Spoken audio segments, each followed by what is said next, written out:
পার্বত্য জেলা বান্দরবানে বসবাসরত ম্রো সম্প্রদায়ের মাতৃভাষা টিকিয়ে রাখতে চালু হয়েছে আরং আনই বা অগ্রগতির আলো নামে এক ব্যতিক্রমী ছাত্রাবাস, যেখানে ম্রো জনগোষ্ঠীর শিশু শিক্ষার্থীদের জন্য রয়েছে ভাষা শিক্ষার সুযোগ।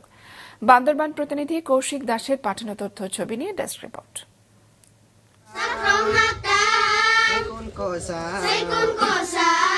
ভিন্ন ভাষা সংস্কৃতির অধিকারী জাতিগোষ্ঠীর সমন্বয়ে বৈচিত্র্যময় জীবনধারা গড়ে উঠেছে পার্বত্য জেলাগুলোতে। কেবল বান্দরবানেই 12টি জনগোষ্ঠীর বসবাস। প্রত্যেক সম্প্রদায়ে রয়েছে নিজস্ব ভাষা ও জীবনধারা। জেলায় মারমা সম্প্রদায়ের পরেই দ্বিতীয় বৃহত্তর জনগোষ্ঠী ম্রো। জেলার 7 উপজেলাতেই তাদের বসবাস। অন্যান্য সম্প্রদায়ের যে জাতিসত্তার মানুষ আছে তাদের ভাষার মাধ্যমে সংস্কৃতি, ইতিহাস, ঐতিহ্য তুলে ধরুক। ছাত্রাবাস না করলে আমাদের ধর্ম নিয়ম ভুলে যেত, যেহেতু আমাদের ধর্ম গ্রামা। আমাদের ভাষা আছে বিলুপ্তির মুখে, তো বিলুপ্তির মুখে তো যাতে বিলুপ্ত না হয়, বর্ণমালা যাতে বিস্তার ঘটে তার উদ্দেশ্যে। হতদরিদ্র হওয়ায় শিক্ষাক্ষেত্রেও অনেকটা পিছিয়ে ম্রো সম্প্রদায়। মাতৃভাষা শিক্ষা প্রসারে জেলা সদরের টঙ্কাবতী ইউনিয়নের সাক্ষই পাড়ার ব্রিকফিল্ড এলাকায় গড়ে উঠেছে আরং আনই বা অগ্রগতির আলো নামে ছাত্রাবাস। বসবাসের পাশাপাশি সেখানে ম্রো ভাষার অধ্যয়নের সুযোগ পাচ্ছে শিশুরা। এখানে আমরা ভালো মতো লেখাপড়া করব, আমাদের এখানে মুরুং ভাষা শিখবো। আগে মুরুং ভাষা শিখতে পারে না, এখন শিখতে পারবে, অনেক ভালো লাগবে।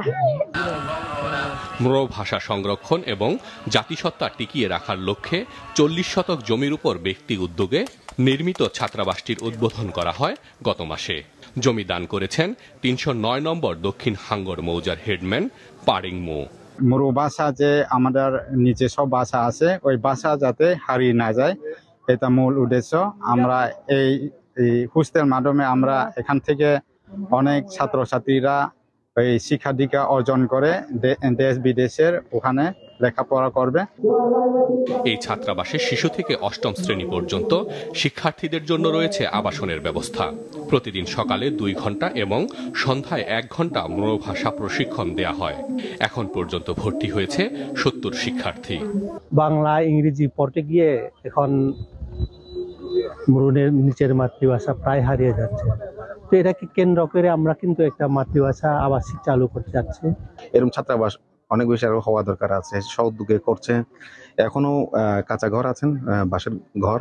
আগামীতে আমরা বিশ্বাস করি পার্বত্য উন্নয়ন বোর্ড বা জেলা পরিষদের মাধ্যমে নতুন বিল্ডিং হবে। 2022 সালে এক শুমারি অনুসারে বান্দরবানে 54,450 ম্রো সম্প্রদায়ের মানুষের বসবাস। মাছরাঙা নিউজ ডেস্ক।